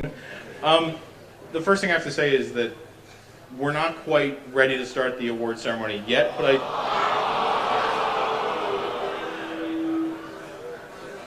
that doesn't happen to me. Okay, it does because I'm not doing this. Sorry, I know what I'm doing. I'm a professional. I'm not a professional. Okay, so a couple quick questions. First of all, has the live stream started? If it has, you might need to pause it, but that's okay because it's YouTube and you can stop and watch ads and all that stuff. So, hello out there on the internet. Did they get to see the room? Can we show them the room? Everybody wave hi to the internet. See, if I have to be on the internet, you have to be on the internet. We're all on the internet. Okay, it's a big happy crowd in here. Couple of quick things. As we're approaching the end of the event, remember, as we're leaving, how many of you still have paddock stuff on site? Are you all still paddocked? Okay, safety's a big thing. It's getting at the end of a long day. It's been cold. We may not have hydrated enough. Please be careful as you're backing those trailers out, as you're pulling your equipment out. Be mindful that we're all less tough than we think we are, so let's not bounce into moving things. Cool? All right, good. Couple of other things. Let's see. Can I go through any of these announcements? No, I think those are all done. Okay, I'm going to make sure I turn this radio off so I don't suddenly broadcast radio comms to the entire internet. All right. First big question. One of you, and maybe you're not here, left a very special present for one of your paddock neighbors. Now, there are 4 of them. And they're slippery on the inside, and they're sticky on the outside. And frankly, they do fit on my race car. Every year I stand up here and I joke, oh, I can use this on my Lemons car. These will actually fit my Lemons car.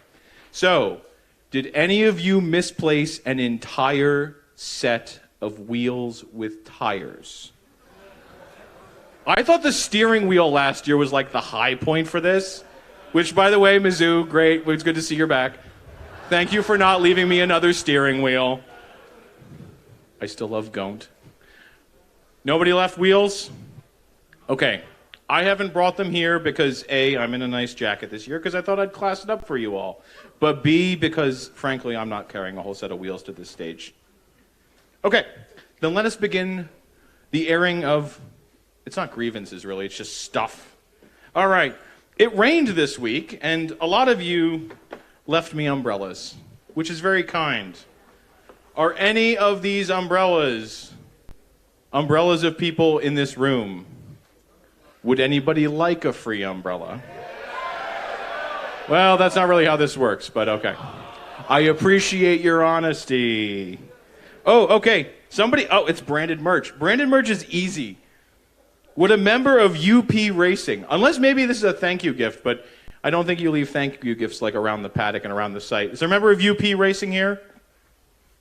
No? Oh, no. Okay. We'll hold on to this. We'll make sure they get it. All right. We've got... Oh, Man City. It's a good thing I'm not an EPL fan, and I wouldn't fit into this. Anybody a nice Manchester City jacket? Hey! First winner. Come up front. Come up front. All right. Hey! So at first we thought this was a judge's notebook because it says FSAE Spring 2016, Fall 2016. But maybe you're just, you're reusing material, which is good. Is this somebody's notebook? I'll tell you it's full of notes. Good notes. Anybody's notebook? All right, I'll OCR it. It'll go on the web archive. Some of you were, I'm guessing you had aero problems. This is door edge trim. Did we not meet minimum radius? Did we not meet minimum? Okay. Did we read the minimum radius rule? Okay. Who left their edge trim? I don't need edge trim in my life. Do you know where this stuff goes when we're done? It goes in my basement until next year, so that when people come back and say, hey, last year I left a thing here, I don't want to do that anymore. Please take your edge trim. No? Okay. This one's easy. It's more branded merch. Wazoo Racing, are you still here? I'm I'm not mailing that to Washington State. Oh, this one's light and yet spicy. Who wants a spicy brick? Whose spicy brick is this? Yeah, I know some of you have broken spicy bricks. No? Okay. I announced this earlier today. There was a team that borrowed this from a different team and then forgot which team lent it to them. And now I've forgotten the entire story because there's so many of you and so few of me. That's why I make you write this down. It's a Kaiweets HT1118, 118A multimeter. And I say multimeter that way because I'm a weirdo. It's a multimeter. Anybody's multimeter? In the box. An extremely fashionable Patagonia fanny pack. Anybody? I know you all want me to put it on. I'm not putting it on. There's no wardrobe change this year. There's no wardrobe change. The honest truth is I don't think it would fit. Look, some of us were over our mass target, okay? All right, what do I got? Ooh, flathead screwdrivers. I could use these. Chisels, case separators. They're husky. There's 3 sizes. They're all an American. Oh, all 3 are yours? Yeah, matching set. Didn't your team also lost that jacket, didn't they? Oh no. It's always there's like 1 or 2. It's like, look, it's a busy week and sometimes you're just leaving stuff all over the joint. All right, let's start with the small guy first. Let me the 2 here. Okay. So this is a thing that I never thought would happen. So I have Google earbuds here. One of these went to Lost and Found on Wednesday. And I thought, well, that's a bummer. Somebody lost a single Google earbud. And then on Thursday, another one arrived at Lost and Found. And I put it in the second box. And then I realized that they're the same color. And I think they're a matched pair. So if you lost 2 separate earbuds at 2 separate times, I have your Google earbuds. Do any of you have a Google earbud charging case? Okay, well I don't either, so they're not useful to me, but we'll put them back in the box. More tools. It's like the world's worst hardware store. Yeah, I'll start with the slicey one. All right, I got a Stanley knife that looks sort of like a fish, if you look at it weird. Is this somebody's fish-shaped knife? No? Nobody's knife? All right, I could always use one of those. All right. Oh, the fish knife. Wait, oh, not the fish knife. The teeny wrench. Is this your teeny wrench? I'm sorry, what? Oh, yeah, we're coming to that. We're coming to it. Yo, your turn is coming. All right, you're number 6 in the run order. Okay, it's a 5/16 extremely teeny wrench. It crosses over to metric sizes. Nobody? Okay. Okie dokie. I'll go to the nice one. It's Baco. I was going to say it was Bamco. I was like, for a thing that you usually slam. Nice orange screwdriver. Phillips head. P2 potentially? Maybe JIS? Are you JIS? I don't know. Nobody? Yes? Yes? We got a winner! What did they win? Well, that explains why I didn't recognize the company. You brought it all. Please bring it back. Baco? Yeah. All right. Hey! I think these are Canadians. Masterforce. Right? That's a brand north of the border. Oh, is it Menards? Oh, okay. I've been banned from Menards in 4 states, so they really don't like what you did with the forklift. So I got Menards side cutters. Whose Menards side cutters are these? No? Going once, going twice? All right. Okay, I'll start with this. I'll start with the claw, which, you know, it's fun if you want to annoy senior members of the team or junior members of the team, or if you drop a bolt in the intake. Give them the clamps. All right, there you go. Hey. Rod end. Well, no, actually, it's a pole. I don't know what it is. Maybe it's a toe link. It's definitely You get good normal force from this one. So it's got some Aurora rod ends, and it's really heavy. And if you want to own it, it's okay. No? Nobody? Okay. And that's good stock. I'll take that home. Ooh. Okay, did any of you lose a key to definitely a padlock of some kind? A Rhinebeck padlock of some kind. I don't know what Rhinebeck is, and I heard some oohs, which means you know what it is, so you're ahead of me. No? Okay. A variety of hotel cards. Gosh, how many places I've been banned from. Okay, well, are any of you trying to stay at the Super 8 and finding yourself unable to enter your room? Are any of you staying at the Hilton? And this could be a design judge too. Are any of you staying at the Hilton and unable to enter your room? Are any of you staying at the Fairfield by Marriott and unable to enter your room? All right, those will go in the trash or something.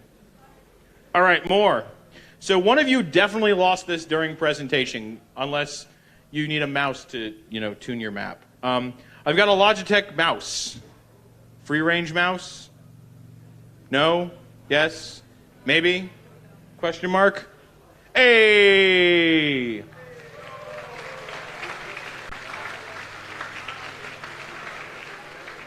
Another repeater.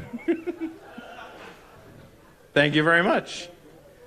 All right. This one's been in the box since like Wednesday, and I found it the most confusing one because maybe you just set your brake bias once and you were done. But so it's a tilt-in brake bias adjuster knob with a right angle end, so I know it goes on one of these cars. How many of you have this part on your car in some fashion? Okay, and you all still have that part on your car?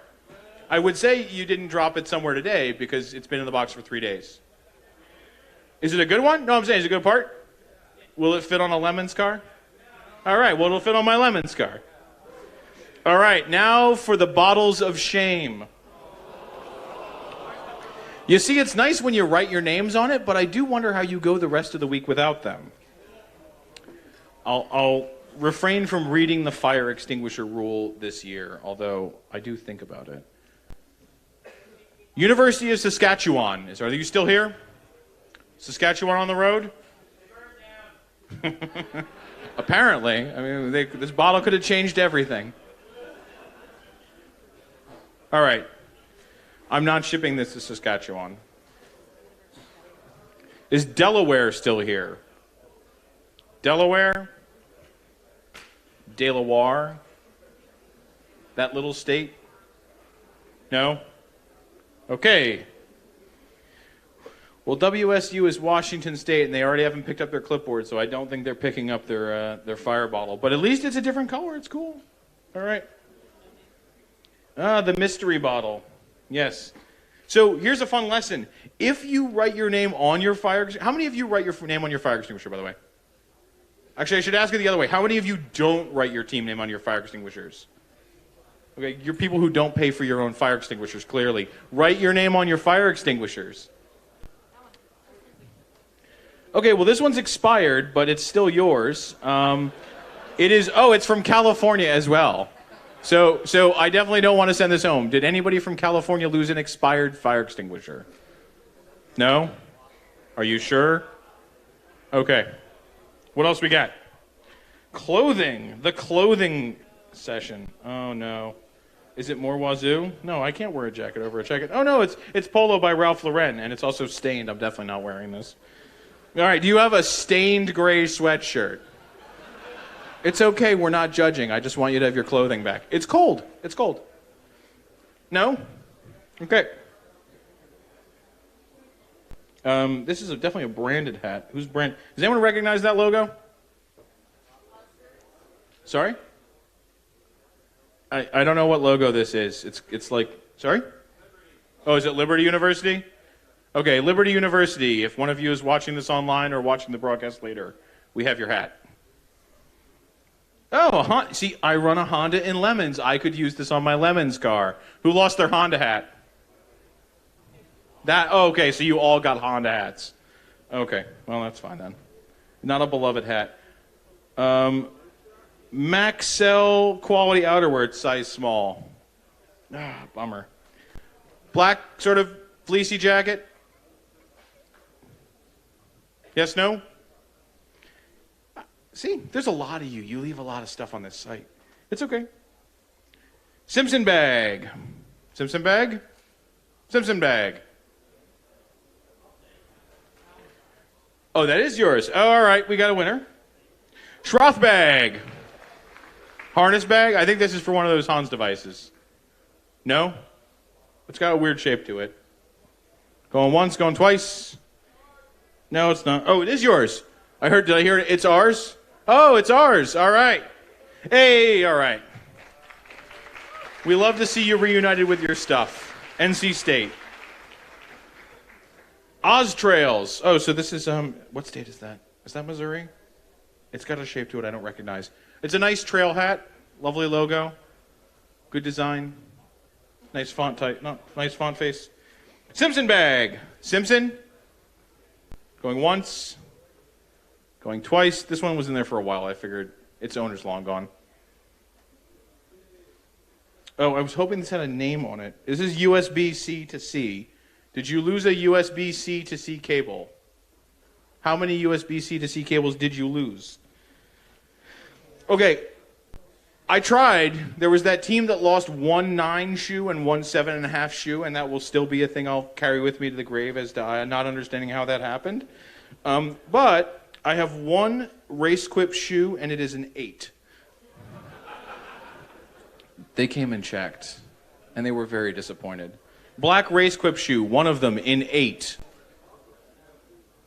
Okay, this though, some of you do things. Oh, what? Sure, we're going to show them it only if you come up to inspect the shoe. The shoe inspecting will happen up here. Yeah, we want them to do a shoey, right?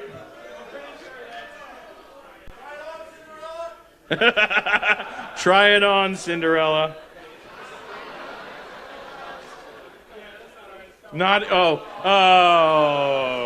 Okay. You were denied the good show. I'm sorry.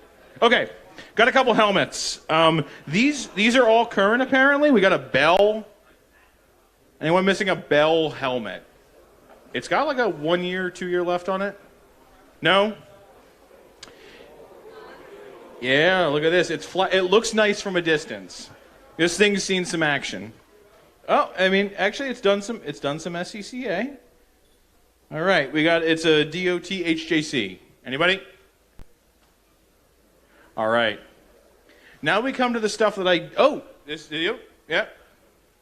The Bell? Yeah, the Bell. Do you know what size it is?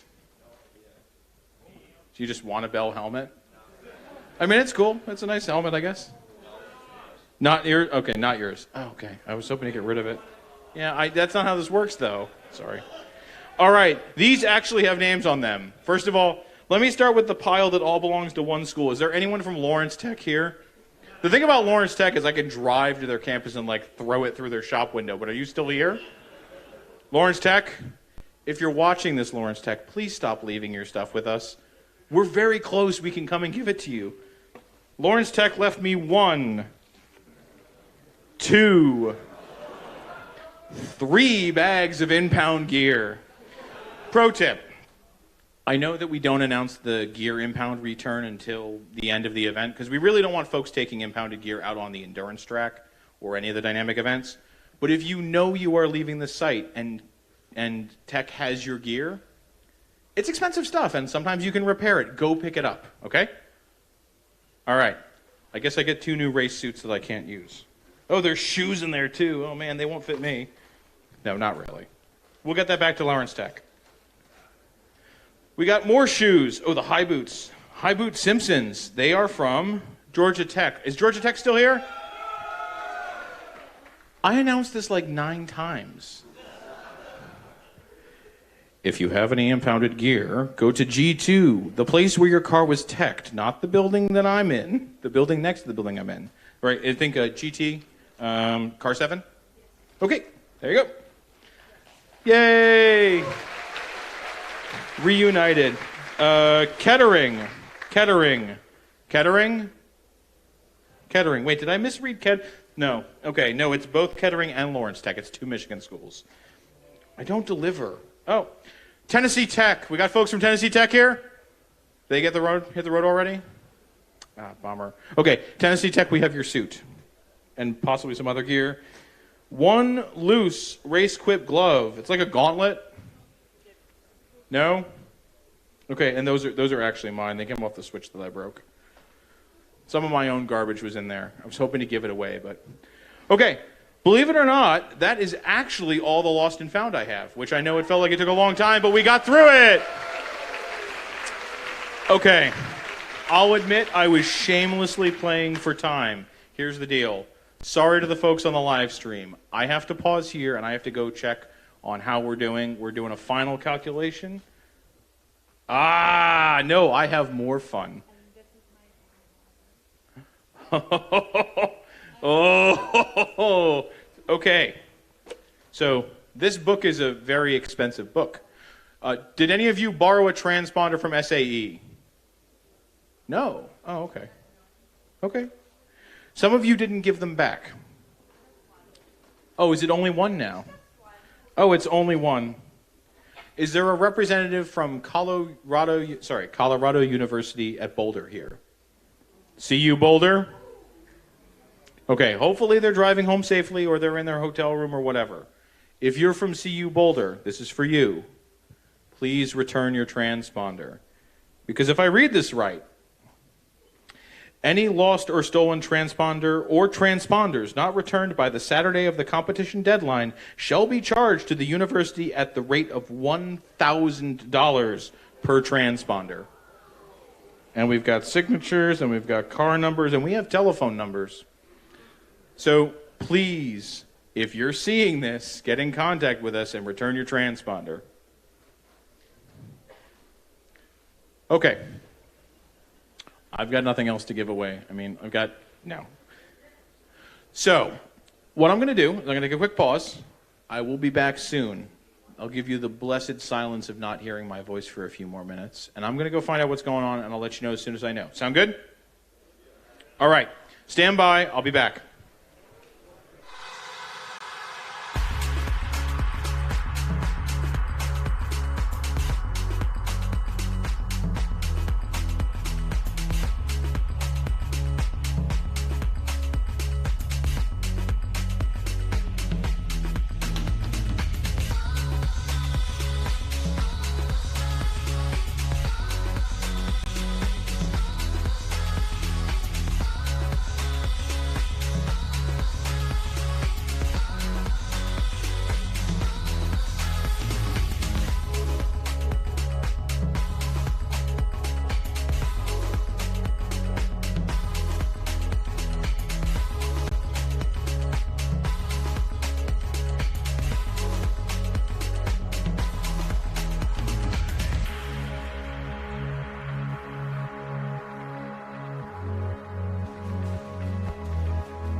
I found my pen.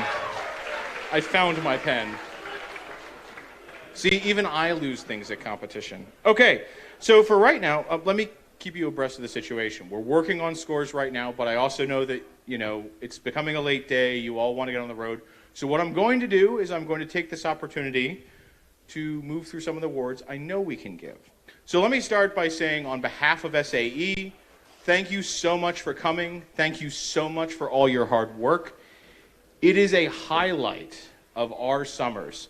Volunteers, judges, SAE, to see what you bring to competition, to see the product of your efforts, of your minds, and of the work that you do.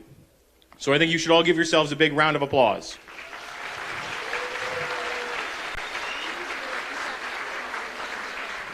Eat it.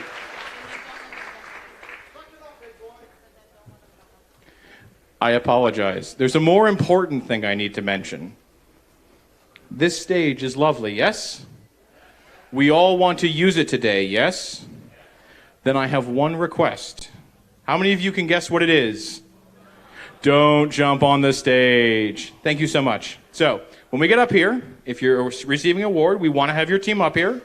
Please be mindful that this stage is portable. Please don't jump on it. Okay, a couple of other things. It takes a lot of people to put this event together. I am but one of a large number of volunteers who give our time because we care about your learning. And so we really appreciate the work that you do. I would appreciate if you would show the other volunteers who make FSAE possible a big round of applause.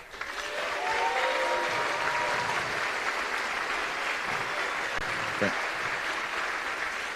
Also, you may have noticed there were many banners around. There are many companies and organizations that put sponsorship into this event in the form of cash that makes this thing run, in the form of gifts that make this thing possible, and in the form of people here to talk to you about careers and about a future in engineering and a future in science. And I think we should give our sponsors a big round of applause as well.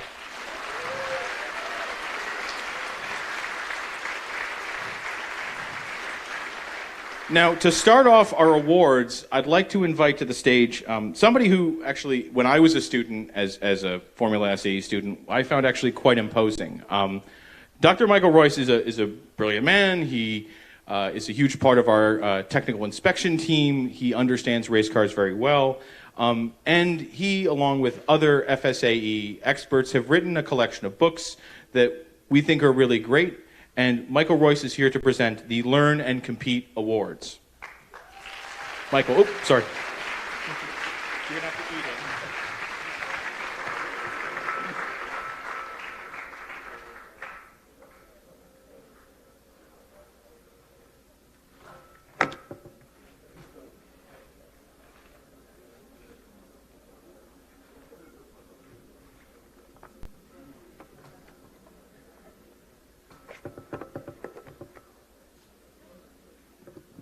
Carrying these things around, they weigh 3 pounds for every pair of books. My right arm and my left arm have got a little bit stronger. As Alton says, these books, this is the second edition. The first edition came out in 2012. We got this one out 2 years ago at Formula Student in the UK. As Alton said, the authors are many of the senior design judges that you have seen this week, including Dr. Edward Kasperzak, Mike O'Neill, Tony Licio, etc., etc., etc. Oh, by the way, Alton, I didn't get my PhD, just 3 masters. Oh. I'm sorry. You're forgiven. Okay. I am donating these books to teams that I deem to be deserving of some assistance in their efforts to improve their performance at the competition. One of the criteria is that you've got to be here to pick it up. I've already paid for the books.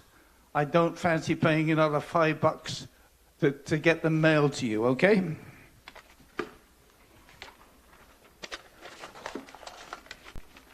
So, the first team I have nominated is Car 54, Instituto Tecnológico de Chihuahua.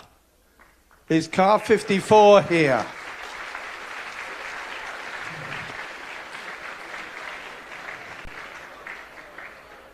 No Car 54? Car 130, Northern Illinois.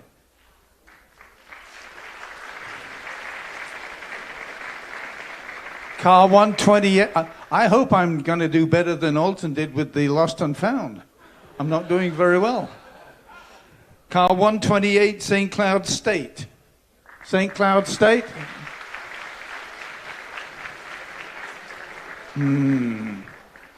Car 79, University of Texas, San Antonio. I think you can hold your applause at the moment because nobody's turning up. University of Delaware, I think they've already gone because they had some gear that they didn't pick up. Penn State, Harrisburg. No. Universidad Panamerica, SAE, Guadalajara. Nope. Universidad Autónoma Estado Mexico. Nope. University of the Pacific. Did we actually get one? No. Northern Arizona.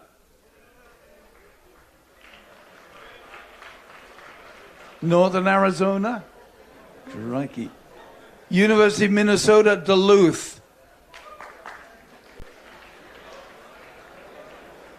I'm going to give up on this. Drexel.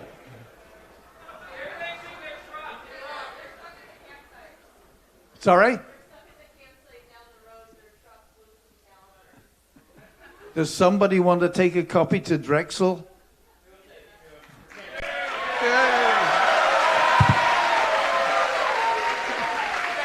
Thank you. Car 117, Mississippi State.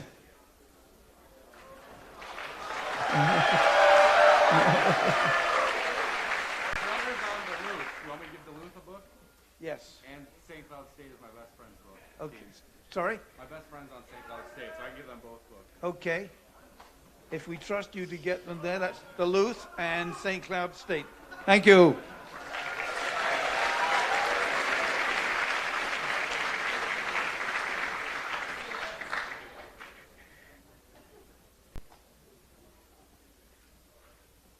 Got 2 sets left. Mississippi State, were you here, car 117? No? They left. Car 52, California State, Chico. They're heading west. Syracuse, car 58.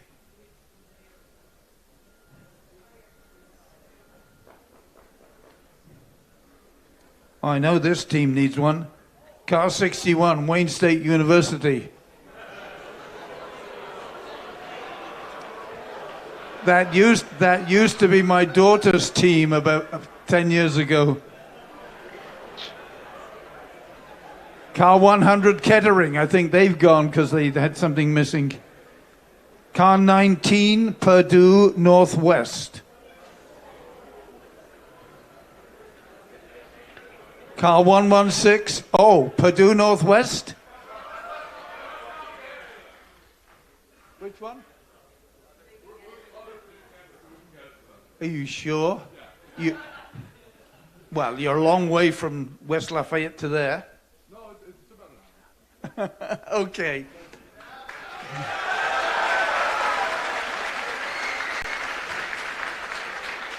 Car 116, Saginaw Valley State.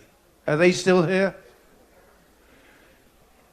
Car 118, University of Manitoba. They're probably long gone. Car 62, Washington State. No, they've gone. Car 111, Florida International. Car 48, University of Central Florida.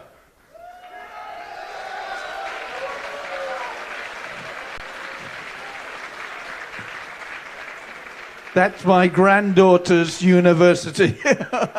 Okay. That's my 5 sets. Thanks very much, Alton.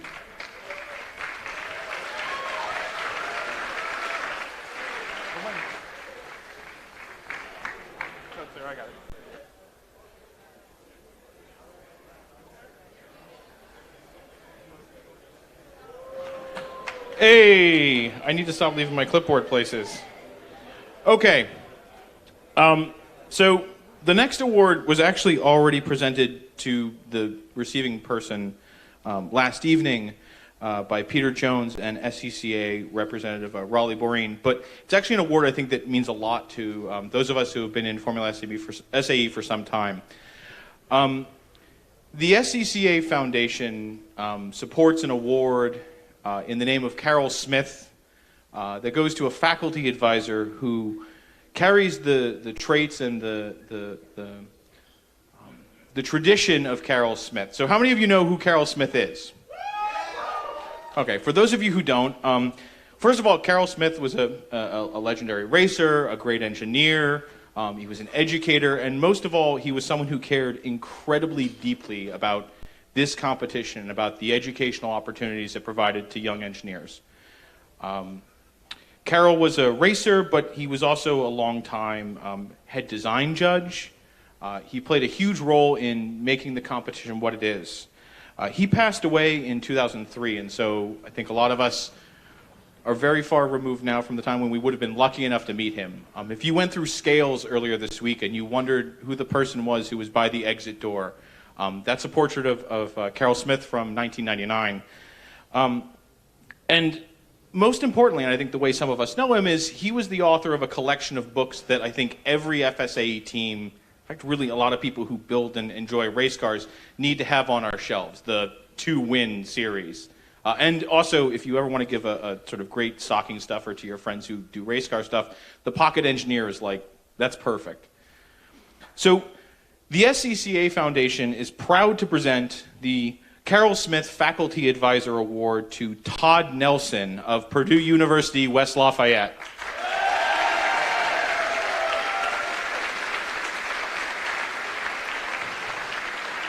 So, like I said, the award was already presented, but I wanted you all to be aware. That's an award that goes to faculty advisors, and the committee does listen to students' input on that as well. Up next, we're very glad to have an award presented by one of our sponsors, General Motors. Here from General Motors is Jessica Swan, the SAE Relationship Manager from GM, here to present GM's Everybody In Award. Jessica? You don't want the mic close to your mouth. All right, I only have 2 pieces of paper here to read, but I hear we got a little bit of time to kill, so should be good, right? Okay, good evening, everyone. My name is Jessica Swan. I am the SAE Relationship Manager at General Motors. I have the pleasure of presenting GM's Everybody In Award tonight. I've enjoyed being here today and witnessing the formula competition and seeing all the hard work that all of your teams have put into this.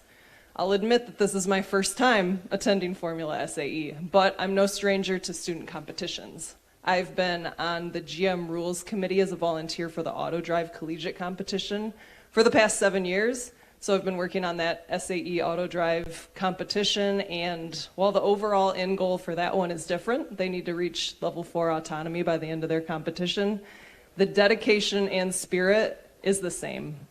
There's many hours of hard work that's put in over the course of the school year, and that all culminates in a week-long event to demonstrate your successes. And I'm sure oftentimes you've been seeing some failures here as well. So for most of you, I'm assuming this is your first taste of SAE through this formula competition. But SAE goes above and beyond collegiate competitions. My SAE membership has given me the opportunity to make professional connections and to give back to students through the Auto Drive Collegiate Competition. And it gives me the opportunity to speak here this evening and hopefully inspire you maybe a little bit. So, one of the concepts that I like to mention often is called improve your day job by spending time elsewhere. Y'all are doing that here today. You're motivated, you're passionate about vehicles, about engineering, whether it's the speed, the engineering, the camaraderie, or the hands-on application of engineering that gives you immediate feedback as to what works or what doesn't work. You're not here solely because you have to be here to get through college, and that's what matters. If your day job is not your biggest passion, learn more about your passion outside of your day job so that you can gain the skills to make it so. Speaking from experience, my time spent on the SAE Auto Drive Collegiate Competition is what led me to be a good candidate for the current job that I'm in at General Motors. So you never know when you can go and make what you really enjoy doing as your passion part of your day job, so keep doing what you're doing. And improving yourself leads to improving our world, and this is a key trait of engineering, as you probably all know from your Engineering 101 classes. So we want to recognize what you and your teams are doing to engineer the future. The Everybody In Award grew out of our desire to make a meaningful connection with students and teams while also sharing the values of our Everybody In campaign. So that is safety, electrification, and social impact through inclusion. Embodying the spirit of Everybody In goes beyond just building a race car as a team. We envision that the team who receives the Everybody In Award demonstrates the following 5 core behaviors. First one, a pervasive safety culture. Secondly, a commitment to reducing emissions by seeking out opportunities for efficiencies everywhere. And then a persistent good faith effort to be inclusive of everyone in and around the Formula SAE community. This year's winning team looks a lot different than most. As one of the few Formula SAE teams from a liberal arts college, and a small one at that, the team has had to get creative when it comes to building and sustaining a robust Formula SAE program, and has also managed to reflect GM's Everybody In values while they're at it. This team demonstrates a commitment to safety through their thorough safety training process and further reinforces safety lessons by conducting lessons learned analysis when an issue is found during testing sessions, tweaking their safety protocols as needed. They recognize the importance of lowering their team's impact on our environment and focus considerable effort on reducing their dependence on new material, maximizing part reuse, scrap materials, and material cutoffs in creative ways. One of the biggest challenges the team faces is in creating an environment where everyone feels welcome, which is essential to the survival of the team and their unique academic environment. While the team sports the usual engineering majors, the team is also comprised of students studying geology, English, political science, biology, and more. They emphasize active cross-functional recruiting and a welcoming team atmosphere to keep their roster full. We've got this big check back here. So, it is for these reasons that it is my pleasure to announce that the winner of the Everybody In Award is Hope College. Come on up.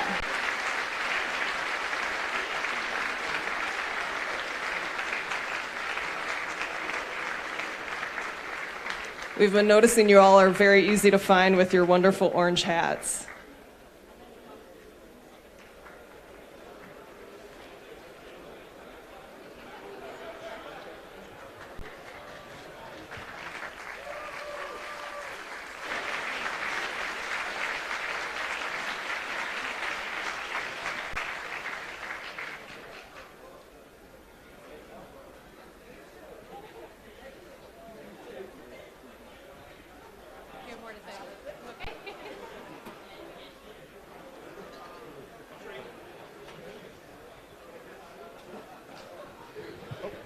Haha, I'm on that side.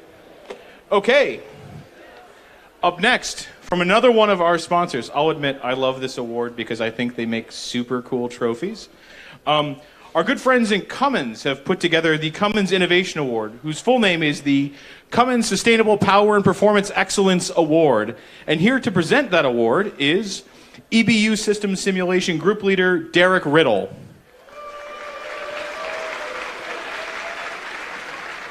Thanks, Derek. Thank you, Alt.